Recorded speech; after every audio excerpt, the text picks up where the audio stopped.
November 8th, 2018. The campfire erupted near Polga. Battling a 10-acre vegetation fire in the... Flames spread quickly as thousands raced to escape a fiery death. I could hear the embers on the top of the car. I was so afraid. Some in their cars, others on foot, people helping people survive. I could tell that it was going to be the probably most severe fire I've ever been on in my life. The campfire destroyed thousands of homes, leaving nothing but charred ruins. We're alive, and we survived it. Didn't have much left. The fast-moving inferno killed more than 80 people. Let people know we care enough about them to come and do this. Lives ruined and communities left in mourning. Now, wondering how to survive. They deserve us to come back here and build in their honor. But our community pulled together, providing shelter, food, and clothing, helping the survivors recover, rise from the ashes. We all come together as one, and we're the Paradise family.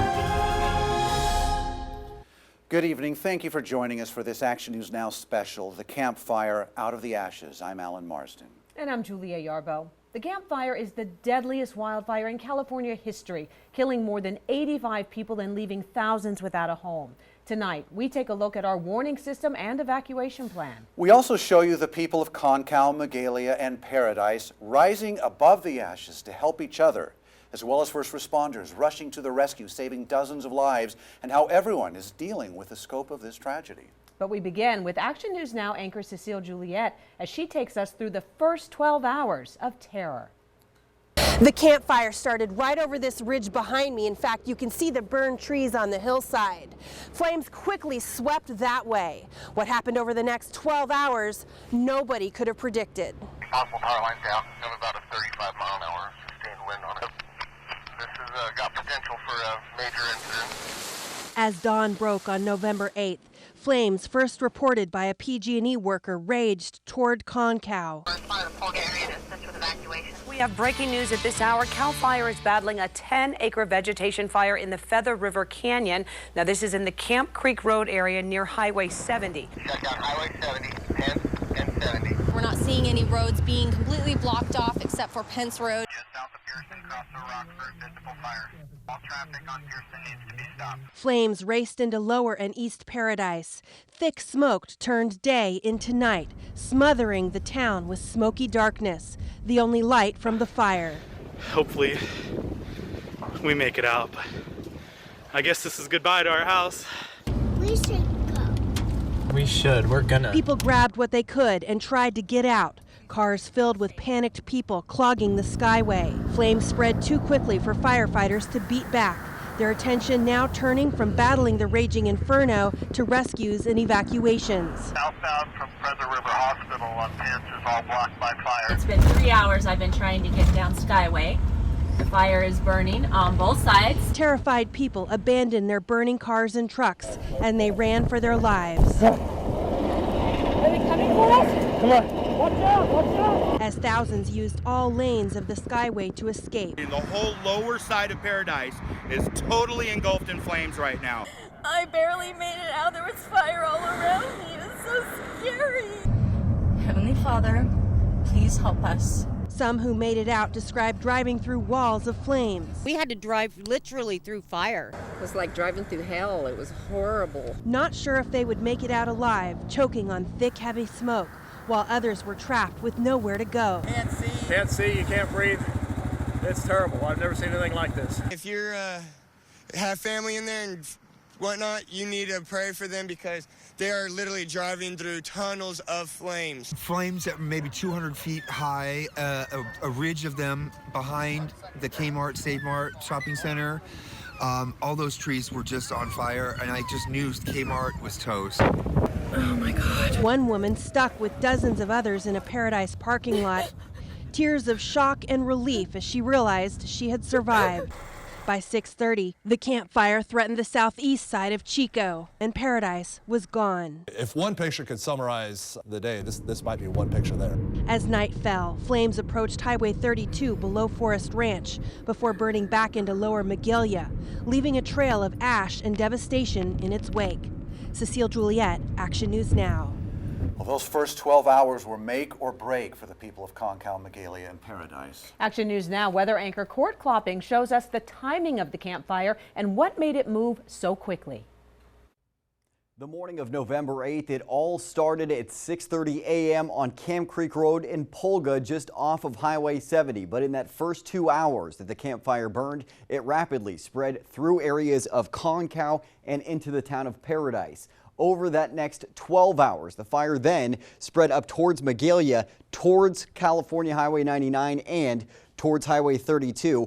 During that time frame, there are estimates that the fire did grow at a speed of 80 football fields per minute. And what led to this fire rapidly spreading? Well, the conditions that morning were ripe for fire danger. Dangerously dry fuels were observed. That did allow the fire to catch very quickly, and humidity was extremely low, allowing for the fire to grow rapidly, as well as gusty winds out of the northeast up to around 50 miles an hour. In fact, in the Feather River Canyon that morning, the Jarbo Gap weather station saw a gust of 52 miles an hour. Now, as those gusts came through, they also pushed strong gusts through favorable canyons throughout the Feather River area, and that allowed the fire to grow rapidly. And of course, that did cause that fire to spread into areas of Paradise within 2 hours of the fire start in Polga. Court Klopping, Action News Now. And as Court just explained, the campfire spread at an alarming rate through populated areas. And that's why sounding the alarm as quickly and loudly as possible can mean the difference between life and death.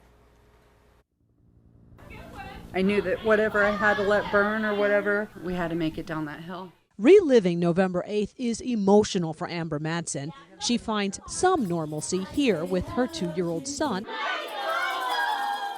She says just after 7 a.m. the morning of the campfire, the sky was an orange hue. She heard crackling, called her husband to ask, is Concow burning? So I leaned forward to look out the window and I noticed that my neighbor's house had caught fire. Madsen does not have cell service, but did register a home phone with the Butte County Emergency Alert System. She says she never received an alert message. With flames just feet from her home, she barely had time to grab her son and go. Paradise home and business owner Lori Crowder barely made it out as well, but she had a head start. At 8:31, I received the code red notice. Due to the fire in the area, an evacuation order has been issued for zones 2, 6, 7, and 13. If assistance is needed in evacuating, please call 911. Crowder, her husband, and dogs are all safe. I no longer have my home. I no longer have my business. Since the campfire, there has been no shortage of stories of escape and those who say they did or did not receive any emergency alert messages. A local agency has to decide they need to put out an alert and a warning. I spoke with Kelly Houston, Deputy Director of the California Office of Emergency Services, about state guidelines for alerts and notifications. In California, the challenge we have is that there's 58 different counties and 58 different ways in which those jurisdictions do alert and warning. The most well-known, says Houston, the Emergency Alert System, tested nationwide earlier this year.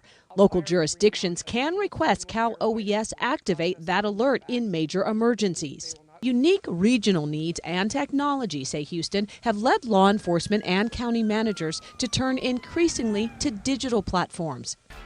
Good morning, everyone. We are following breaking news as Cal Fire. People also rely on local media for crucial information. Action News Now mobile app users received alerts of the campfire evacuations as early as 7:44 a.m. People don't listen to the radio or watch terrestrial television. They may not have a smartphone, or in some cases, the fire in this case may be moving so fast it's burning down cell towers that would be used to send out a wireless emergency alert. Cal Fire Captain John Gaddy arrived on scene near Polga shortly after 7:20 a.m. He describes the campfire as a different animal, at times moving as fast as 7 miles an hour. He says during the campfire, information about the intensity, direction, and threat was immediately passed directly from the Cal Fire Incident Commander to local law enforcement. So they looked at a map and said the fire is going to this point. I would advise, or we should evacuate. How best to get that information to everyone in danger? The Code Red Emergency Alert System is currently used by the city of Chico. Butte County uses the same platform. It is administered by the Sheriff's Office. Action News Now spoke often with Sheriff Corey Honey throughout the Camp Fire. He says his agency is responsible for alert messages to unincorporated areas. The town of Paradise has the ability to send its citizens alerts. The morning of the Camp Fire, he says, was challenging. This particular event was unprecedented. It moved so rapidly, the resources were overwhelmed almost immediately. And so we were trying to help Paradise trying to help us. We were all trying to get as much information out as we possibly could. Literally, we were dispatching fire trucks to knock on doors and just pick people up and take them out of there. Houston says after large-scale emergencies, all agencies involved prepare an after-action report. To make sure that the next time this happens, that it's done better and it protects people more than it did before. It would be great to have a siren warning, almost like a tornado siren. And that's not improbable. The 2015 Valley Fire prompted Lake County to install 4 sirens to warn of fire. The county's emergency services manager tells me crews placed those sirens this summer. Sirens have yet to be fully tested and protocol put in place, but they will be in conjunction with Lake County's existing digital notification system. No one system works for everybody. You have to have kind of a multi-layer approach. And even then, you're going to get people who aren't tuned in to what's going on, they're not listening, or if they are, they'll refuse to heed your warning. The potential for this to happen again to a large community is there. So I think we should revisit everything with regards to telling how we should get people out. But even after the warning sounded, getting out was not guaranteed. Action News Now anchor Lauren Martinez examines the evacuation routes and what's changed over the past 10 years. Thank you for all your wonderful blessings you have given us. 14-year-old Dallin Parrott prayed as his father Blaine drove through what so many described as hell. Okay, keep your windows rolled up. In another car, Blaine's sister said a prayer of her own. Heavenly Father, please help us. An evacuation that unfolded on a massive scale that authorities say was the worst-case scenario. Because of the progression of that fire, it went 6.7 miles in an hour and a half. At that speed, Paradise could no longer evacuate in phases as planned and rehearsed. Instead, Paradise, Magalia, and Concow evacuated at once. When you have, say, 26,000 people in Paradise plus another 13,000 in Magalia trying to come down through the town, you're going to get pinch points and bottlenecks. And that's exactly what happened. It's been 3 hours I've been trying to get down Skyway.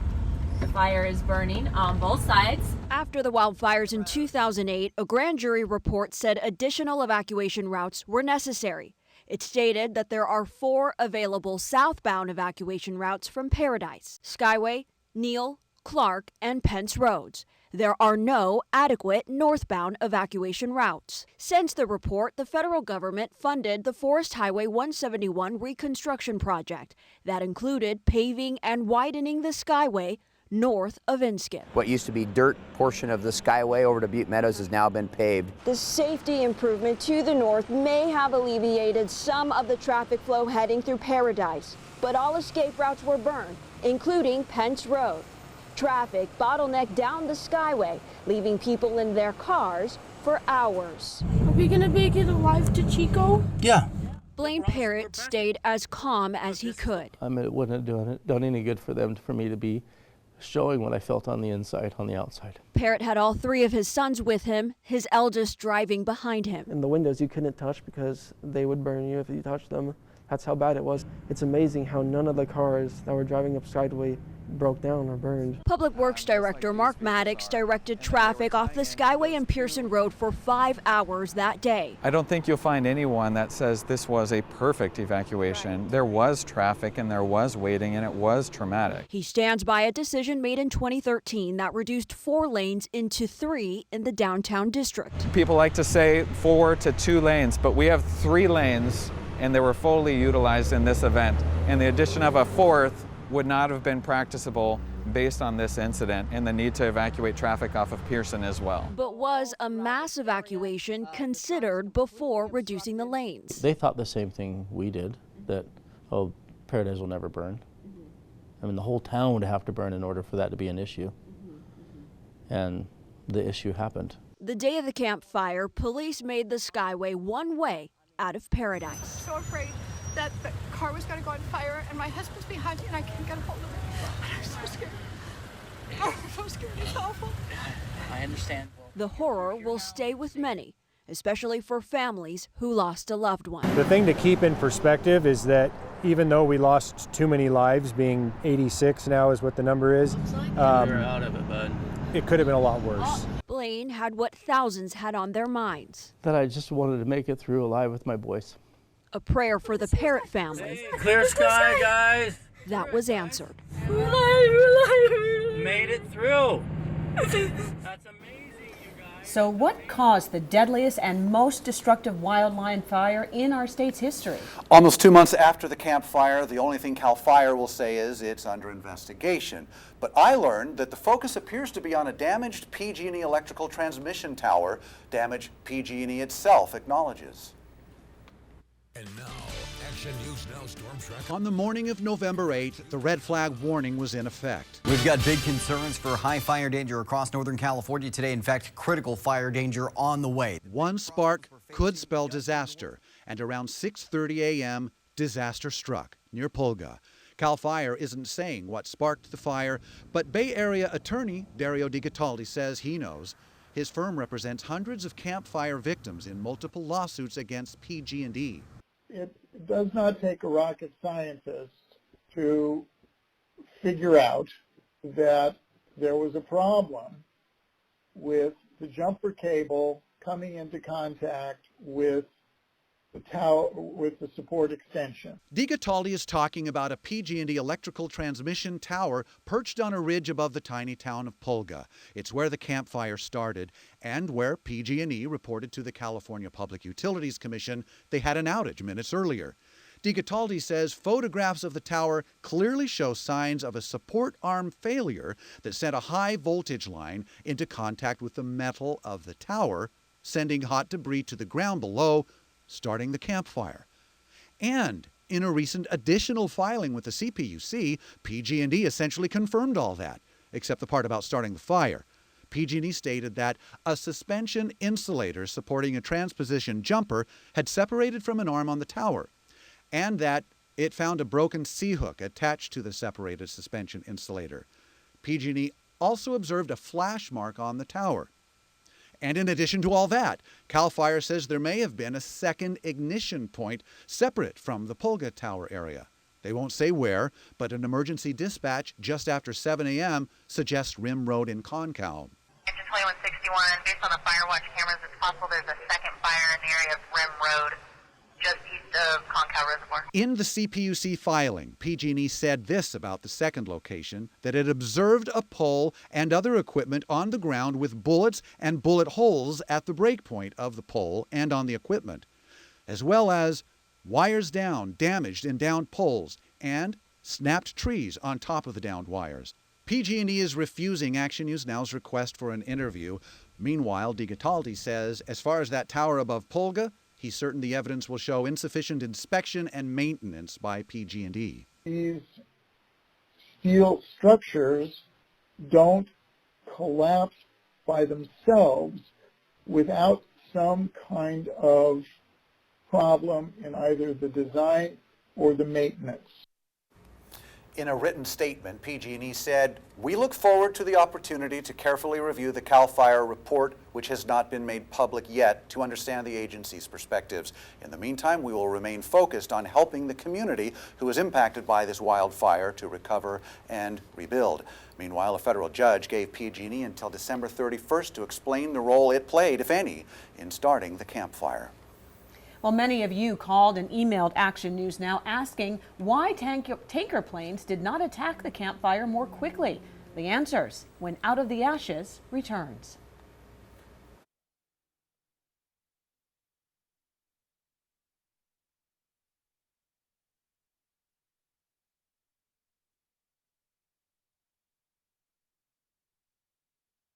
One, two, three, mic check. 1, 2, 3, mic check. They were full when I put it on. It sounds funny out there. It's good A block. Good, Didn't good. feel like 20 minutes. Not to me, maybe to you guys because you're standing. So I got 2 out of 3 deals here. You guys got batteries here? You need some. We don't have batteries in here. Which camera? We use bars. Is that good for a whole next block? I have 2 bars. We should be good. Okay. Oh, wait, do we want to do another mic check? 1, 2, 3? Oh, no, let's not use it over here, Randall, because I think it'll be in the shot. Thanks. We'll just, 1, 2, 3, 1, 2, 3, 1, 2, 3. 1, 2, 3, 1, 2, 3. Almost as soon as the campfire broke out, it was too late. Please take a small step to your left, both of you. Can we turn this monitor here around, please, so that we can see it, Randall? 45 seconds. Are we good? They said you're good. Okay. Julie, mic check. 1, 2, 3, 4, 1, 2, 3, 4, 5, 6, 1, 2, 1, 2. One more time. 1, 2, 3, 4, 5, 6, 30. 1, 2, 3, 4, 5, 6.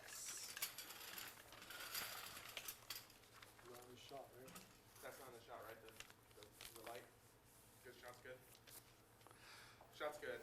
Alan, mic check on the Almost as soon as the campfire broke out, it was too late. The remote location made it nearly impossible to contain the flames. stand by. Come here.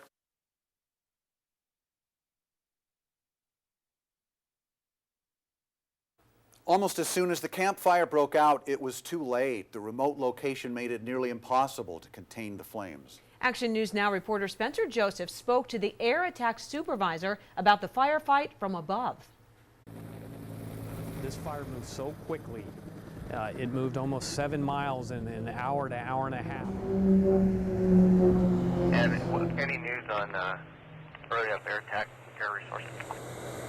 As we took off from the airport, we turned the corner and I immediately saw the smoke column. I could tell that it was going to be probably the most severe fire I've ever been on in my life.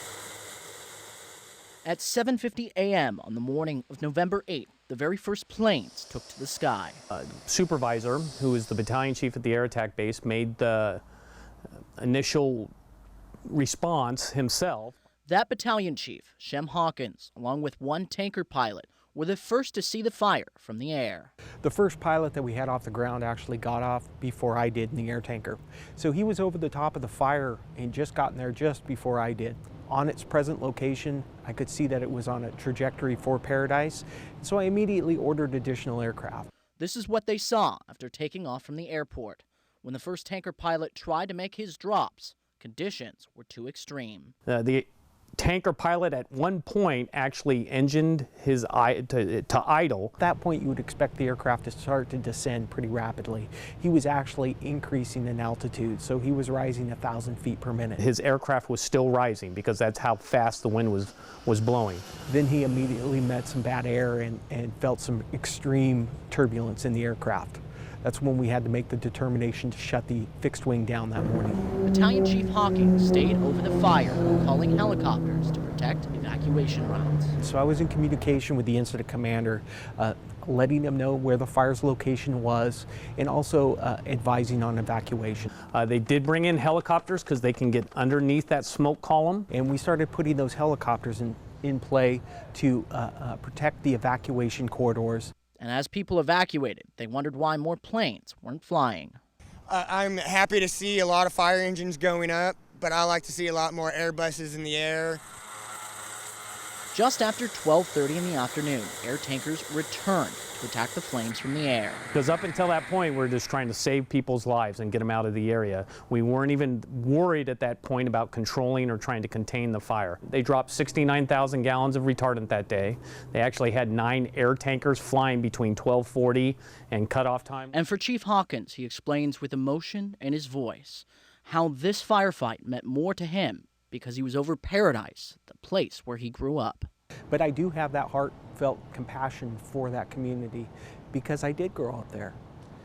And I know those people. And so when you're over the top and you see that situation developing, you want to make sure that you do the utmost to be able to provide that service that you can to protect life and property. There's not. Simply put, if we had had every aircraft airborne over the top of the fire when it started, I doubt we would have been able to stop this fire. Well, battling countless wildfires and seeing death and destruction firsthand can take a toll on even the most seasoned first responders. Our Haley Watts spoke to some of them about what they're going through and how to cope with it. I saw a huge plume of smoke over Paradise, and I thought to myself, this is going to be a bad day. From a bad day to this. What you're looking at is body cam footage of what Deputy Aaron Parmley believed to be the last moments of his life. I've never been in a situation before like I was that day. Never. Not once. It wasn't just self-preservation that kept the Butte County Sheriff's deputy moving when the Camp Fire roared out of Pulga and swept across the foothills. I had 3 nurses in the back seat and then a nurse and a CHP officer in the front seat of my car. And when I jumped into my car, I noticed something was wrong. Their only choice was to run. Couldn't see very far. It hurt to breathe. Embers were landing in our hair and hurting really bad. Through luck or maybe a miracle, a bulldozer came along. Can we get in? But the escape was just the beginning. Parmley went back to get people out of Magalia, stopping just once on a personal rescue mission before the Camp Fire took his home. I grabbed this jacket. I grabbed my cats. I have 2 cats. And I grabbed a blanket and an old sheriff's office hat. I never noticed that I was hungry. Never noticed I was hungry. I never noticed that I was thirsty. I was too focused on what am I doing next.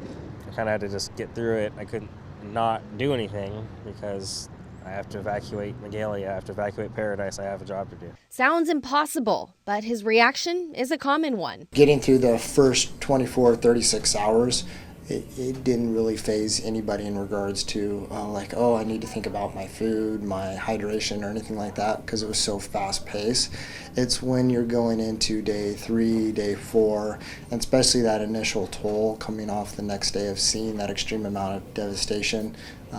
Day 3 is when you definitely start to need to start talking to everybody. At one point, after they'd been on for about 3 weeks, we had to start thinking about ordering them to take days off.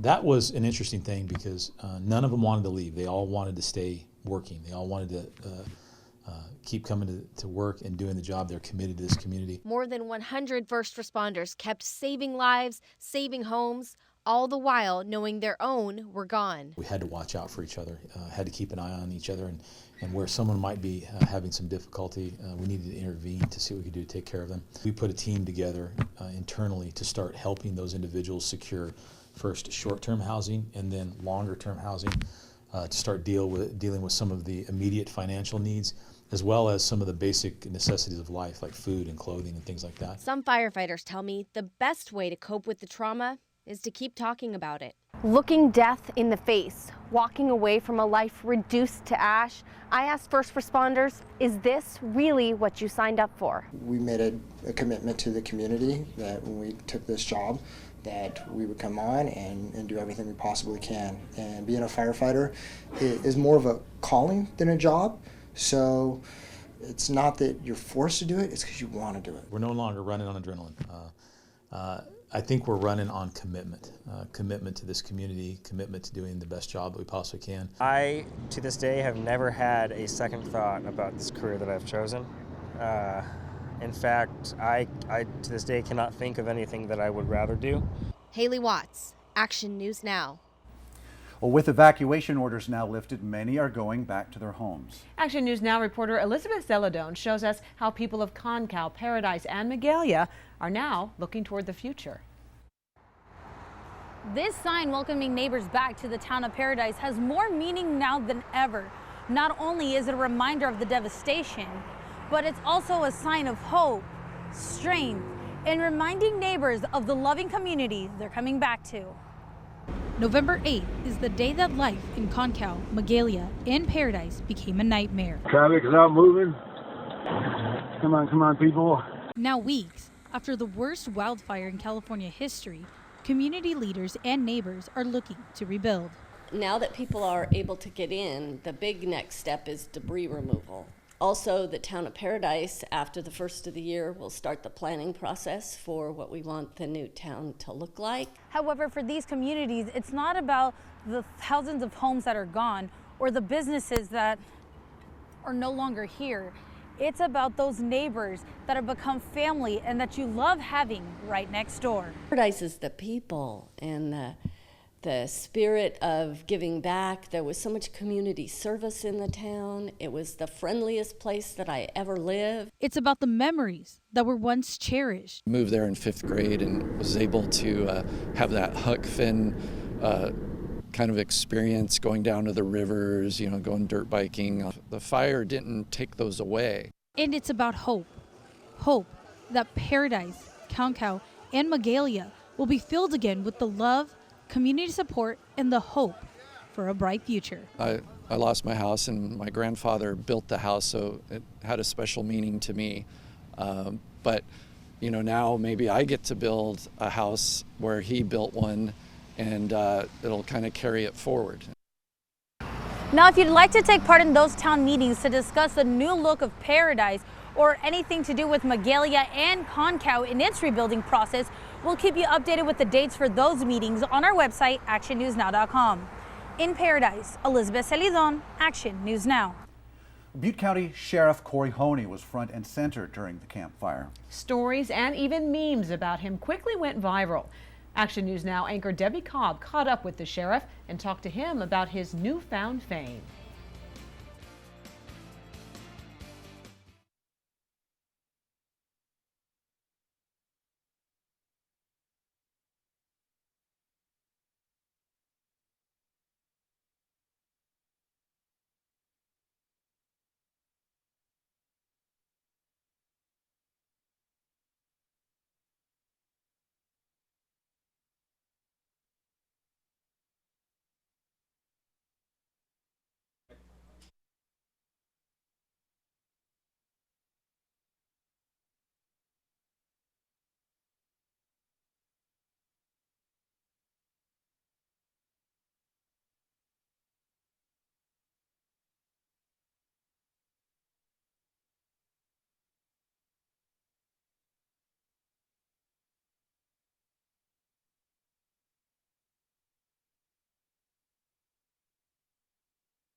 Lauren and I stand right here for best lighting. How do you feel about that? Do you want to back up and see? I need to be in the light wherever we stand. So I don't do the glam shot, so you tell me. Right here. And we're on this camera? Yes. Okay.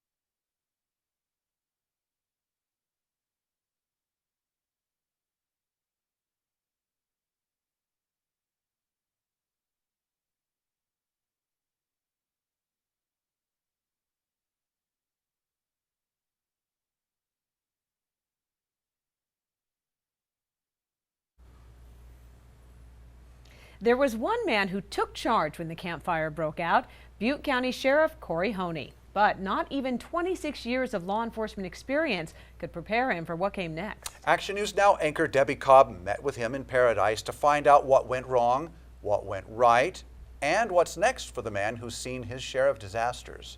Got off the phone with dispatch. I advised them to make sure they get that code red done. You are looking at the campfire the first hour, no one knowing the catastrophe that would lie ahead. Sheriff Corey Honey was having a cup of coffee at home and reading emails. You're going to be accessing the snap list for anybody that needs help up there. Then the calls started coming in, and he immediately started heading up the Skyway. On the radio, the fire was going in all the different directions. It was hard to, it wasn't moving in one single direction. It was just threatening, multiple communities.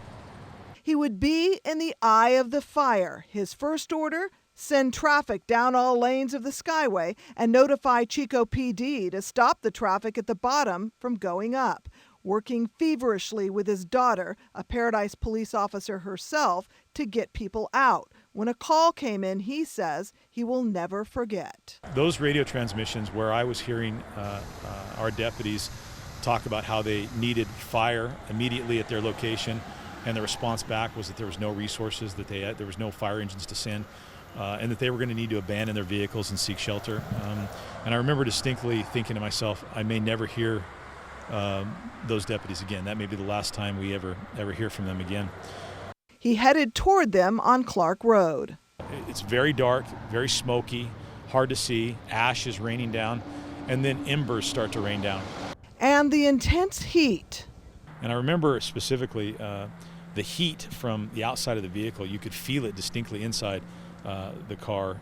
The fire was swallowing Paradise, and the sheriff prepared for possible evacuations in Thermalito and South Chico. The fire was accelerating at the rate of a football field a second.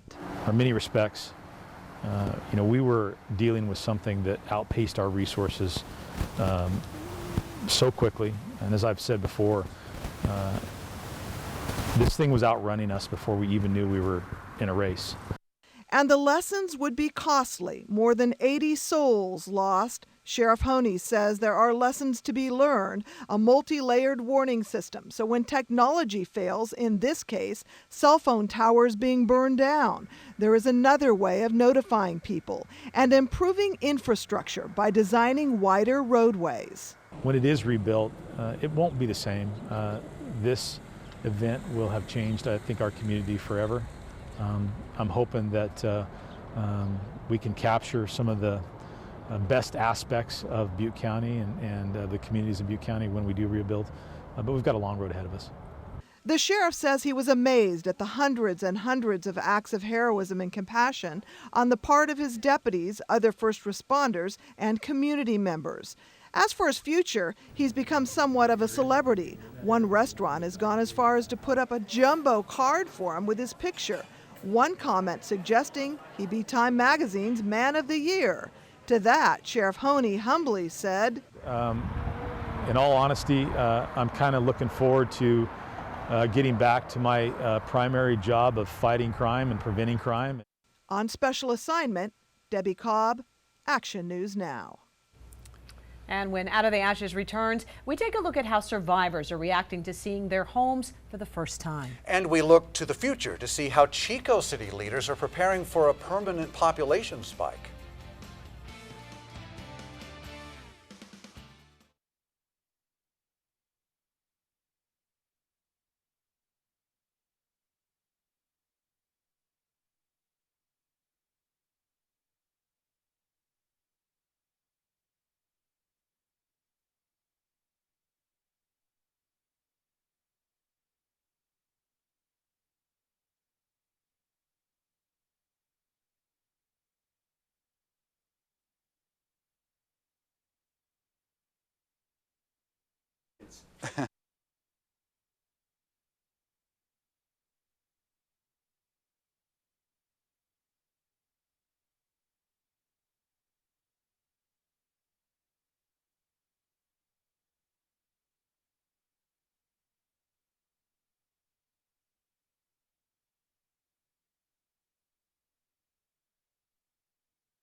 In the days after the Camp Fire, Concow, Magalia, and Paradise were ghost towns. The evacuation orders have been lifted and people are getting their first looks at what's left of their homes. Action News Now reporter Christina Vitale caught up with a few of them.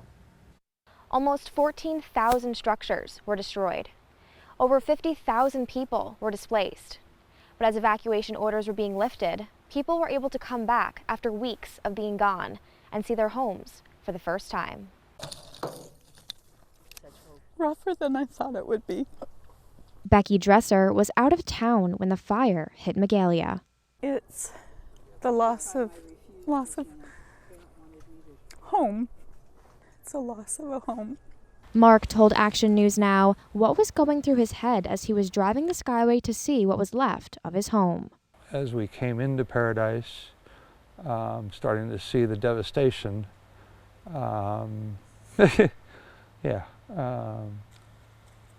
it was overwhelming for my daughter, and I just stayed strong for her, and it was surreal. It was like driving into a war zone. It was hard pulling up to my driveway. Very hard. Probably the hardest thing I've ever faced. Seeing your neighborhood with just chimney everywhere and nothing left. Finally, we saw one house right over there that survived. And again, the same thing. One house survived, everything around it just completely gone. Only chimneys. Lois Jervis from Paradise experienced the same frustration. It was crazy, the emotion of seeing that house and then ours. It was hard. Along Pence Road, some houses were spared by the fire, like this one, which is still standing and the grass is still relatively green. Lois said this house was almost an exact replica of hers, which is on this side, but was completely taken by the campfire. They were built the same way by the same contractor. It was just the way the fire went around. This whole neighborhood was destroyed, sparing only 2 houses. But for homeowners that have something still standing, the shock hits just as hard. Like Jonna Bradford Howes from Magalia. I'm actually shaking because it doesn't feel real. And with all the devastation that's happened, to come home and actually see my house, I'm trying not to cry. Summer Baker's home is still intact, but her childhood home next door is nothing but ash. My dad built it. And he was a contractor and he passed away in February. So it was just, like two-story custom log cabin overlooking the canyon. And he's not here, which I'm thankful that he didn't have to go through this because it would have broke his heart. It's impossible to look at the devastation without remembering all the memories. That's the hardest part. Christina Vitale. But they're there. Action News Now. They'll be with us. Well, many campfire survivors flooded into Chico. A city meant to support 90,000 must now figure out how to accommodate thousands more. Action News Now reporter Stephanie Lynn looks into the city's possible plan. That tension's going to continue to be there, and we have to try to figure out the balance. Chico City Manager Mark Orm has his hands full. Fire, police, public works, how can the city of Chico help with the debris removal component, because I know we're going to be asked to help. Along with the debris removal, you have transitional housing. How will the city deal with the sudden 20% surge in population? How many individuals are we able to support without relinquishing our high quality of life that we have here in the city? It's a delicate balancing act. Because we want to love on them and console them and help them, but we also have a public to serve. And right in the middle of that tension is patience. The increased traffic, for one, now putting that patience to the test. Preliminary estimates are we're looking at maybe anywhere between 20 and 25 additional vehicle trips per day. Chico Public Works Eric Gustafson expects the roadways to take a hit. So that's a significant impact and growth. They're taking video of the roads to track their deterioration, but it's no overnight fix. We can't just widen roads overnight. That takes a lot of review and, of course, funding. But we could quantify the data that we have and reach towards those larger projects. As for permanent housing, the city manager says that would need to be answered by Paradise. But Chico is supplying some transitional housing. The cost of all of this still being calculated by the city, but the city manager does tell us that he expects an $800,000 drop in revenue collected from property taxes alone. When a tragedy or a disaster occurs within a county in the state of California, the property tax hit is shared by all taxing entities. Now, the disaster didn't necessarily occur within the city limits. We had some fire enter the city limits, but the disaster that occurred in Magalia and Paradise, that cost burden is shared by all the entities. There's personnel costs. I know we've got to be over $1 million of just personnel time spent. And up to another $1 million loss in revenue collected from the transit occupancy tax. That's a 6% tax for overnight stays in motels, campsites, and RV parks that applies to the thousands of new people living in Chico. Because with the long-term stays, once an individual goes over that 30-day period of being in a hotel stay, the TOT goes away. That's money lost for Chico City Police, Fire, and Park Services, an impact that Orrin says state and local legislators are aware of. I think we have a good opportunity to make sure and shore up these areas that were really weakened through this time. In an ideal situation, the city manager expects most evacuees to have returned home in 5 years. But till then, he and others who run the city continue to learn as they go. It's something that I would never wish upon any other city manager.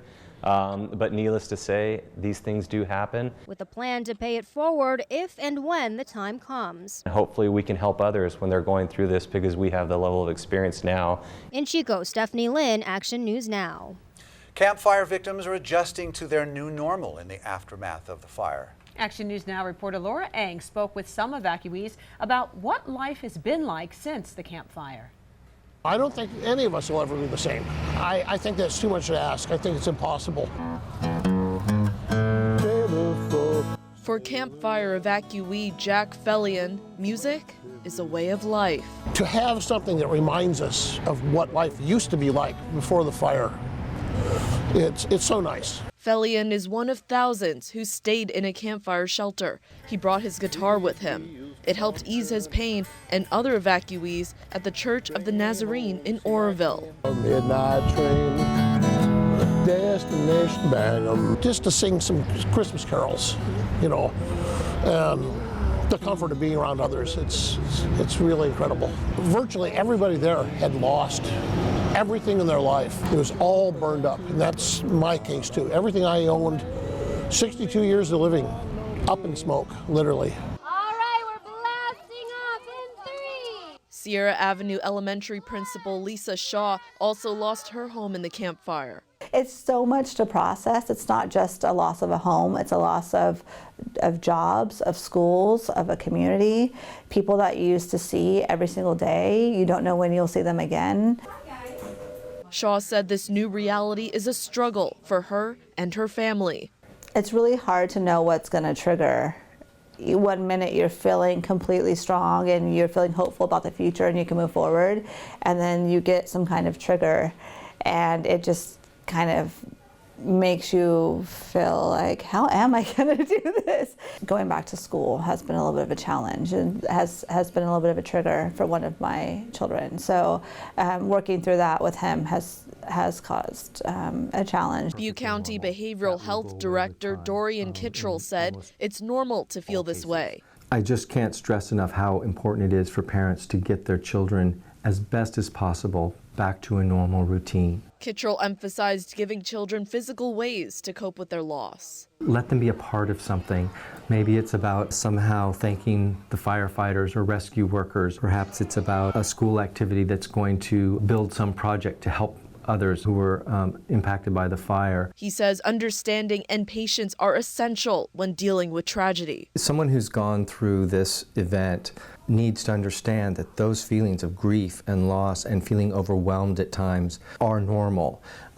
So we do anticipate that there will be people who need more supports in the future to come. I'm here at the Silver Dollar Fairgrounds in Chico, the last remaining shelter for campfire evacuees. And the Red Cross tells me there are at least 600 people registered at this shelter. Dean Breckheisen lost his home in the fire. He said it's been challenging to stay in a shelter all this time. Not being able to sleep, only sleep 3 or 4 hours because, like I said, the light's shining in my eyes and they cracked the door and the heater's going about every 5 minutes and it's noisy. And then trying to talk to a Red Cross worker, which it goes in one ear and out the other. He's trying to get a trailer so he can leave. How do you move on from something like this, if at all possible? That's what I'm trying to figure out because, like I said, the rent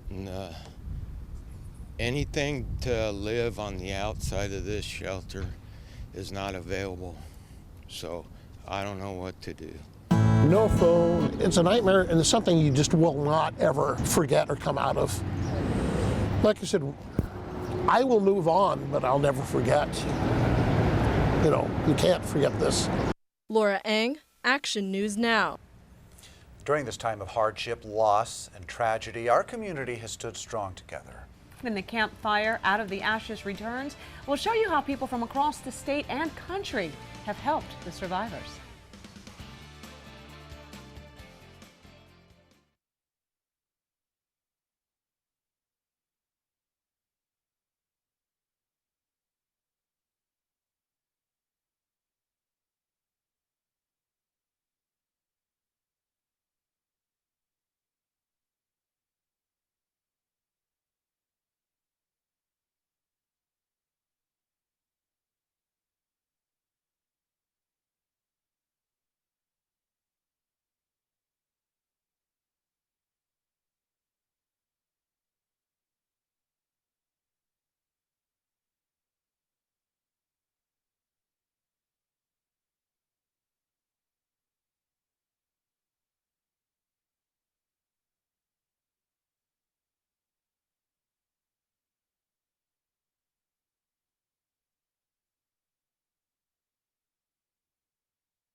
I think the soundbite she pulled from old packages. Oh, okay. Mic check, Were mic those check, network mic check, mic packages? check.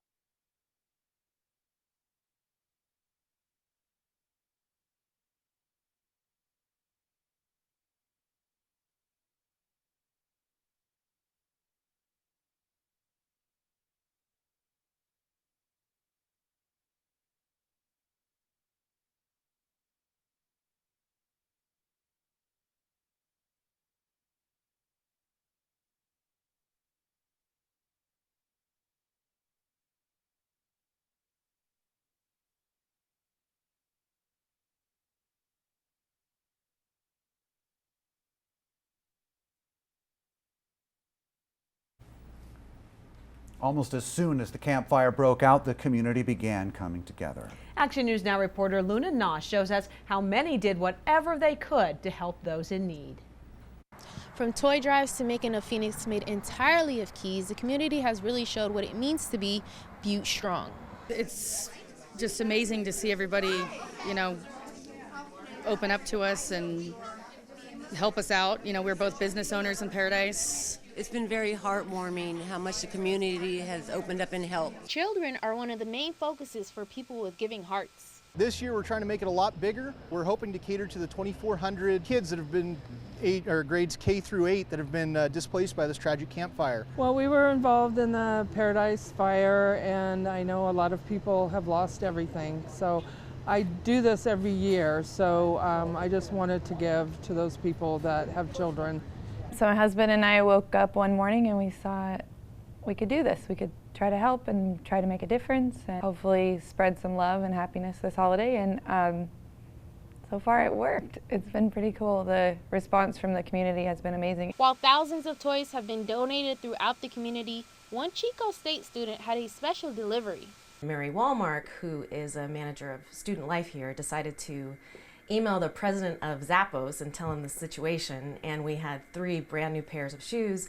Next day aired, Friday morning, and so, you know, now Aaron's got more interviews and he's got plenty of shoes to choose from. I'd like to thank him so much. It's very appreciated.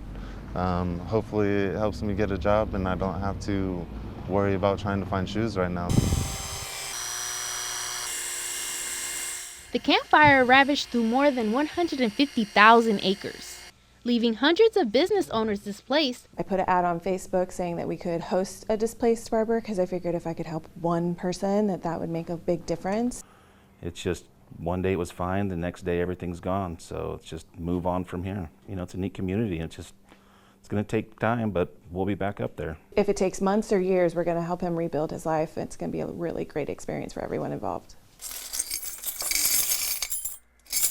The goal of my project is to create a phoenix sculpture out of the keys from survivors that lost property, businesses, vehicles, diaries, safes, any kind of key that had any type of memento.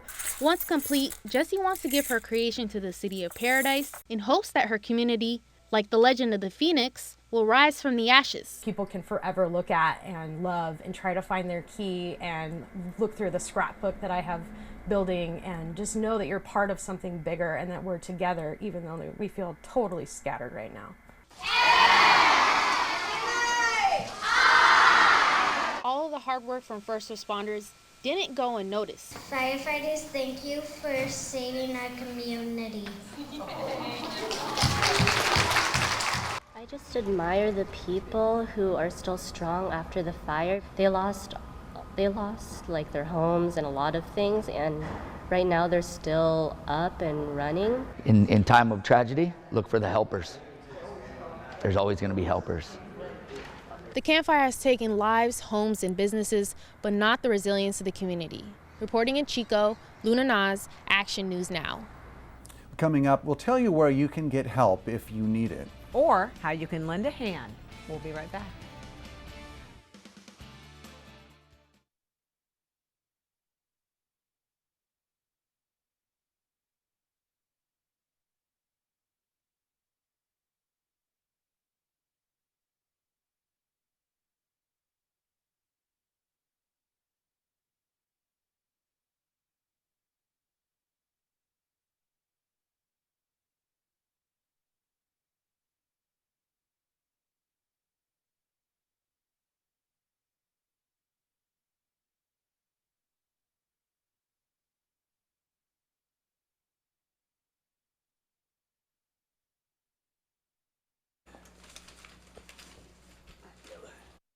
Yeah, sure.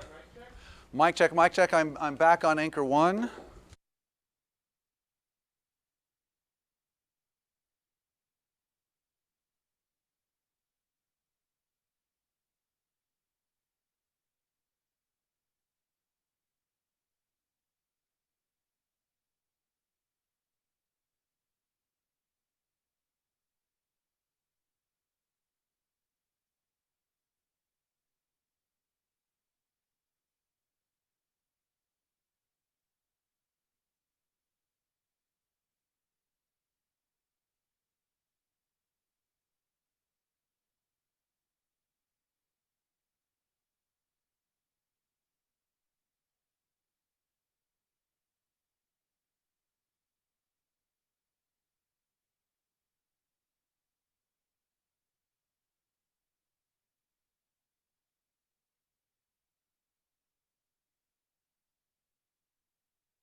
Our communities will be feeling the impacts from the Camp Fire for years, and Action News Now will keep bringing you the latest developments. You can also find a list of resources on our website, actionnewsnow.com. Thank you so much for joining us for our special, The Camp Fire Out of the Ashes. Action News Now at 6 is coming up next. Have a good evening, everyone.